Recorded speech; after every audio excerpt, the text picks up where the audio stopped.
Hello everyone, আগের ভিডিওতে তোমাদের বলেছিলাম যে আমার ছিল বিয়ে বাড়ি। আজ সেখানেই চলে এসেছি, আর এসেই দেখা হয়ে গেছে আমার একটা ভাইয়ের সাথে। তো ওর সাথে কয়েকটা ফটো আর পোজ দিয়ে চলে যাচ্ছিলাম বান্ধবীদের কাছে, আর ওদের কাছে এসে ওদের সাথে কয়েকটা ফটো তুলে নিয়েছিলাম। আর বিয়ে বাড়ি যাচ্ছি বলে কথা, ফটো তো তুলতে হবে তাই না, এত সাজগোজ করেছি। আর আমার আরেকটা বান্ধবীকে খুঁজেই পাচ্ছিলাম, ও তো শুধু খাওয়ার দিকেই ব্যস্ত, কখন খাওয়া দেবে দেখছিল। আর ওকে যাওয়া করে ডেকে ওর সাথে কয়েকটা ফটো তুলে নিয়েছিলাম। ফটো ফটো তুলে নিয়ে চলে গেছিলাম আমরা কি আছে দেখতে। তো তারপর নিয়ে নিয়েছিলাম গরম গরম পকোড়া, আর আমার বান্ধবী পকোড়া দেখতেই তারপর হামলে পড়েছে। তো পকোড়াটা খেয়ে নিয়ে চলে গেছিলাম ফুচকা খেতে।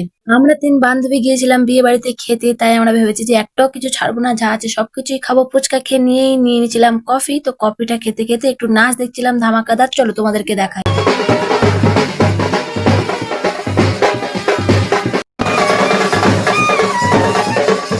নাচ দেখার পর চলে গিয়েছিলাম আমরা খেতে। তো খেতে বসে একটু প্রথমে দিয়ে গন্ডগোল হয়ে গেছিল, তার কারণে প্রথমে ভিডিওগুলো আমি করতে পারিনি। যখন মাটন পড়ছিল তখনই ভিডিওটা করেছিলাম।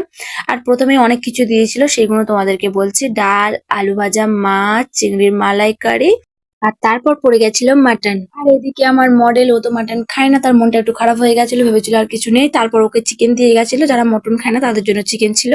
আর এদিকে আমাদের অবস্থা দেখো, আর আমরা যা যা খাইনি গামলাতে ফেলেছি, তো গামলাটা পুরো ভর্তি হয়ে গেছিল। আর আমার বান্ধবী কিন্তু জীবনে ক্যামেরার সামনে পোজ দেয় না, কিন্তু মটন পেয়ে এতটাই খুশি হয়ে গেছিল, তো সে পোজ দেওয়া শুরু করে দিয়েছিল নিজে থেকেই।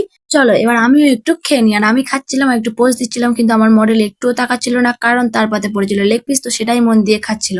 আর তারপর দিয়ে দিয়েছিল মিষ্টি আর দই, আর তার একটা করে সন্দেশ। তো ওগুলো পাতে পড়তেই আমি খাওয়া শুরু করে দিয়েছিলাম। তো দইটা তাড়াতাড়ি করে ফিনিশ করে দিয়েছিলাম, আর তারপর আমি খাচ্ছিলাম রসগোল্লা। আর রসগোল্লার রস আমি খাই না। আর তারপর আমি খেয়ে নিয়েছিলাম সন্দেশ। খাওয়া দাওয়া করে চলে এসেছিলাম বাড়িতে। আজকের ব্লগটা এই পর্যন্ত, টাটা।